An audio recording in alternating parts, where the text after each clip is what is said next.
बात आती है मुलायम सिंह यादव की। उन्होंने भी पार्टी तोड़ करके समाजवादी पार्टी बनाई थी, बहुत सारे समय थे।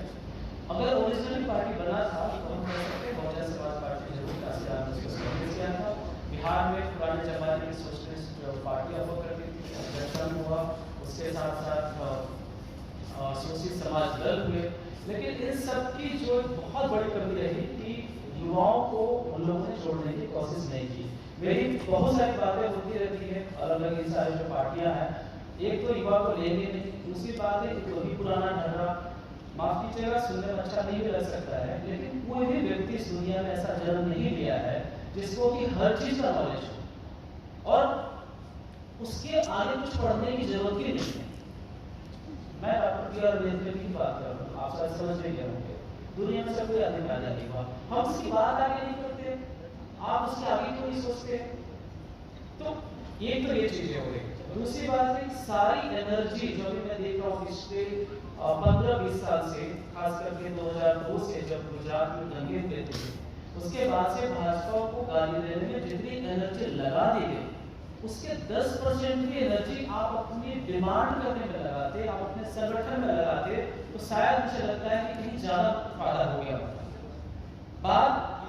बात ये कही जा रही है उसके पहले का डिस्कोर्स चल रहा था 2012 के बाद, जब लोगों को लग रहा था कि नरेंद्र मोदी जी प्रधानमंत्री बन सकते हैं 13 के बाद खास करके, तो मोदी जी आएंगे पूरे देश में गुजरात मॉडल होगा, दंगे होंगे, योगी जी आएंगे तो डबल इंजन की सरकार होगी, दंगा ही दंगा होता रहेगा। लेकिन आप बताइए देश का मतलब हुआ क्यों नहीं? और हमें ये भी सोचना पड़ेगा कि उत्तर प्रदेश में दंगे कौन करवा रहा था। मेरी पब्लिक स्टैंड सोशल मीडिया का स्टैंड कुछ अलग नहीं होता है। मैंने तभी कहा था कि मुलायम सिंह यादव भी दंगा करवाते थे ताकि मुसलमानों को डरा करके वोट दिया जा सके। अगर ये बात मेरी गलत होती तब तो आज उत्तर प्रदेश चल रहा होता, जो कि नहीं है। आज देश में दंगा उस तरीके का नहीं हुआ है। आगे बात करते हैं, हमसे पूर्व के वक्ता बोल चुके हैं, मुझसे सहमत हो रहा हूँ, मैं बिल्कुल नई बात नहीं बोल रहा, बल्कि मैं पहला वक्ता तो जरूर उस बात को बोलता। आदरणीय साथिया जी ने बोला ही नहीं, बल्कि इससे मेरी मुलाकात कोरोना के पहले हुई थी, 1 घंटे का वीडियो मैंने डाला था। उन्होंने कहा था कि पार्टियों की जिस तरह जो प्रेसिडेंट है वो 2-3 साल में बदलना चाहिए, और मुझे बहुत खुशी की बात है कि उन्होंने खुद भी बदला, खुद भी आदरणीय साथिया जी ने पार्टी का पद छोड़ करके नए राष्ट्रीय अध्यक्ष बन गए हैं। दिक्कत यहाँ है, हजारों जातियां भारत में, 1000 एमपी नहीं हो सकते, 1000 एमएलए नहीं हो सकते, 1000 सीएम और पीएम नहीं हो सकता है, लेकिन बदल तो सकता है। अमेरिका का जो सिस्टम है कि कोई भी व्यक्ति 2 बार प्रेसिडेंट नहीं रहेगा। मुझे लगता है कि भारत में अगर सारी पार्टियों को, अगर मोदी जी का साथ एक साथ इकट्ठा हो जाए ना, मोदी जी के खिलाफ, मोदी जी एक कानून बनाएंगे और आप सब कहाँ रहेंगे पता नहीं चलेगा। सिर्फ एक कानून बनाने की जरूरत है कि कोई व्यक्ति 2 बार से सीएम नहीं रहेगा। जरूरत है आपके पास सेकंड लाइन का कोई लीडरशिप है नहीं है। राष्ट्रीय अध्यक्ष उसी जाति का, सीएम उसी जाति का, सपना भी उसी जाति का, पीएम मैंने कई बार लिखा प्रधान से लेकर प्रधानमंत्री तक हमारी जाति का हो, तो फिर बाकी जाति कहाँ जाए? कहीं ना कहीं भाजपा इस देश का सबसे बड़ा डेमोक्रेटिक पार्टी है। मैं इससे पहले 2-3 दिन पहले कहीं और दूसरे संगठन में था, वहाँ दलित समाज के लोग, महादलित समाज के लोग, ओबीसी के लोग, समाज के लोग थे, बंद कमरे मीटिंग हो रही थी, और भाजपा के 2-3 सांसद आए थे, उन्हीं साथ मीटिंग थी। बाकी लोगों ने ये कहा कि मैं इस पार्टी से सिर्फ इसलिए जुड़ा कि अगर मैं भाजपा से जुड़ता हूँ तो मुझे मालूम है कि मुझे मेरे मेहनत का फल मिलेगा, अगर मैं बेस्ट कर रहा हूँ तो मुझे बेस्ट पद मिलेगा।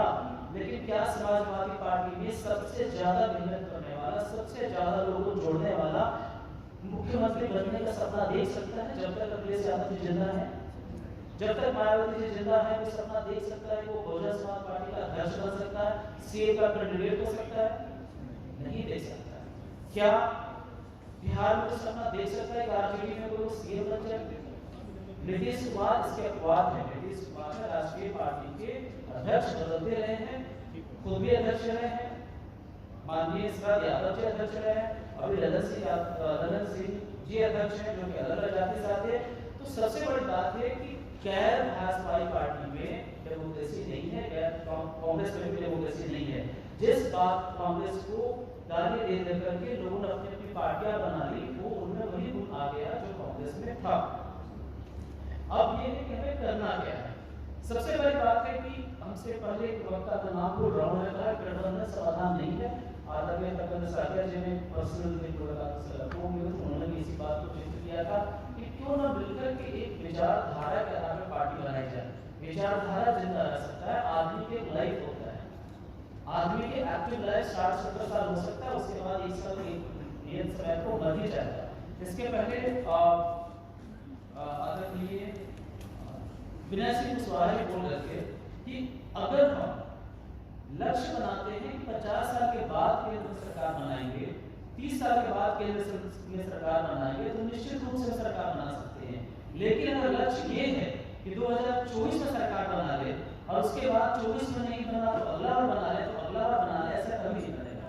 इस देश की सच्चाई ये है कि जितने भी पार्टियां गैर कांग्रेसी रही, थोड़ी समय के लिए फला फूला और खत्म भी हो गया। उसका रीजन ये था वो सारी जातिवादी रही। परिवारवाद में नहीं कहूँगा क्योंकि परिवारवाद जो है वो जातिवाद को छुपाने के लिए परिवारवाद आगे लाया जाता है, आइडियोलॉजी है।